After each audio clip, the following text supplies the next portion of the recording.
we're here with Joe Spinozzi from Cyth Systems, and Cyth has got a rather unique take on shortening time to market and getting reliable products out in time. So, Joe, could you kind of give us a synopsis of the basic philosophy that Cyth follows? Sure. Yeah, and having dealt with a lot of customers in the past that are building one or more types of medical devices, we found the need to find some commonality between them and reuse as much of that as possible, turning them into off-the-shelf products.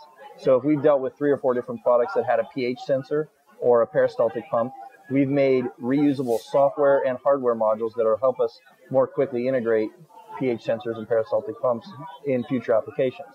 So making that modular platform has been really our goal, and now we call that product CircuFlex, which is what enables us to do that, both from the lowest level down to the software components and electrical components. Does that imply that you use an object-oriented software approach?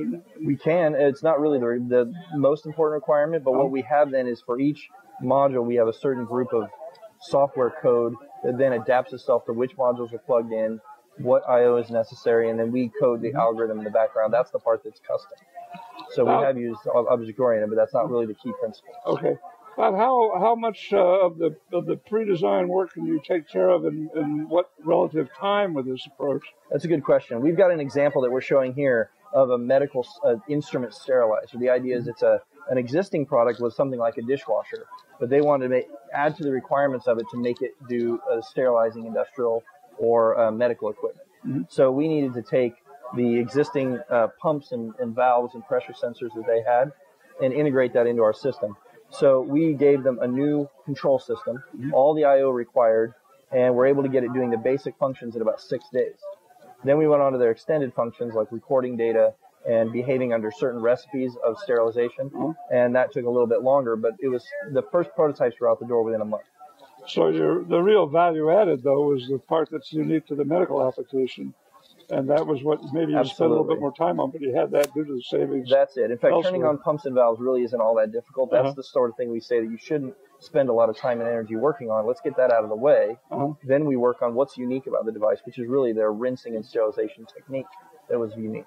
Now, generally, medical device buyers and users really want to have product longevity once they've invested in this. And so are you paying a lot of attention to end-of-life issues and yes, absolutely. Component availability? It's a requirement for what we do. In fact, so we've chosen the platform and a lot of the components that we use based on having long lifetime and replaceable components, so that we know that the platform that we're using, the components we're using, have a 7 to 10 year lifetime.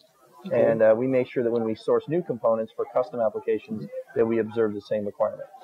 And you have a way of keeping track of the history of what you've done, so that the next time something similar comes along with small variations, you can, I guess, go to the little drawers and pull out exactly what you need. Yeah, that's a good illustration. It's a good visual. Everything from the requirements that we write for the customer, which are kept in a file, to how we solved it, which we call our functional design spec, how we solve certain requirements like an ORP sensor, which is oxidation reduction potential, a lot like a pH sensor in principle. So we've documented their similarities and their differences, and that goes into a little white papers or internal history of what we've done. And then the circuit components go into, if we can, we turn them into a product. So that the next time someone orders a pH or an ORP sensor, we pull out the module, and it's an off-the-shelf piece. Okay.